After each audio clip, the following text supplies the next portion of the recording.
It is said you can only choose one. No creature, man or animal, can reign in all of land, sea, and sky. The fish rule the seas, darting through the oceans of water as seamless as a calm pond.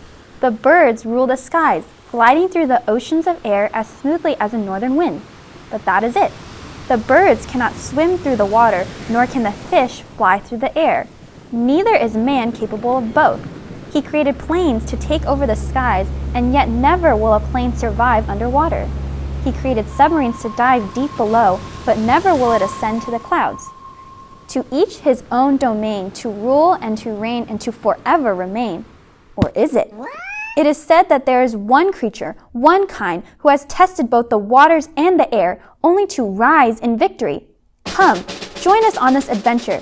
Come on down to Puffin Town. The puffin, known for its familiar black and white suit and colorful red and orange beak, is part of a family of birds known as the Alaskan owlsits. Get this, these puffins sometimes reach Struhal numbers as low as 0.1. Not amazed? Let me explain what a Struhal number is first. Maybe that'll help. Here's the equation. ST equals F times A divided by V, where ST is the Struhal number, the F is frequency, A is amplitude, and V is the velocity. Here's how it all goes down. The frequency is determined by how many beats of the wings occur every second. A beat is defined as one full stroke of the wings like this. So the frequency is how many strokes are completed in a single second. The amplitude is the difference between the top and bottom of the wingtips during a full stroke and a half stroke, so the length from this top point to this bottom point. Then the V, velocity, is simply how fast the bird is flying. So there you go. You put all that together and you'll have yourself a Struhal number. The smaller the number is, the more efficient it is in flight. The larger the number is, the less efficient it is. It's quite intuitive if you think about it. Let's say a bird has a high velocity, meaning it travels very fast, with a short amplitude and a small frequency, something like this. Then the Struhal number will be very small.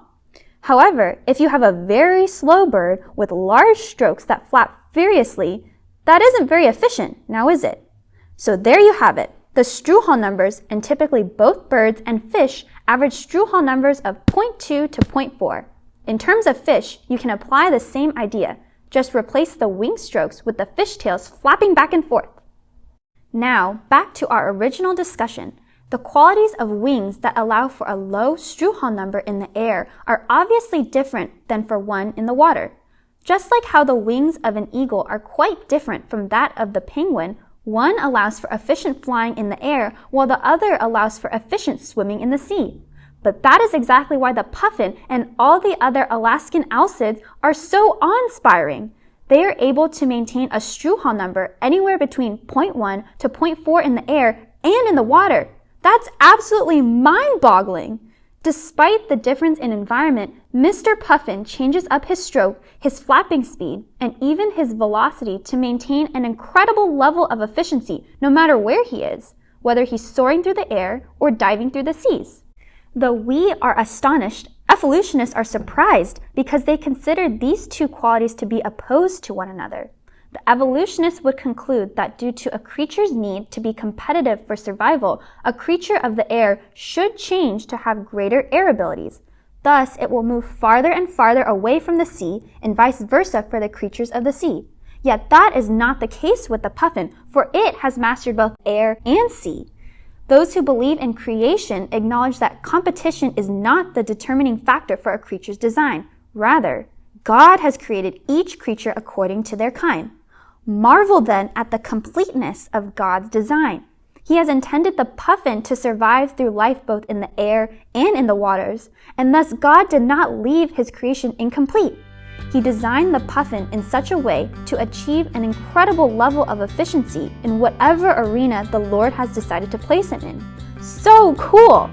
The level of creativity and splendor does not come out of a mere random chance, but only out of the marvelous and intentional design of a God who is himself complete, thus producing a creation that too is complete.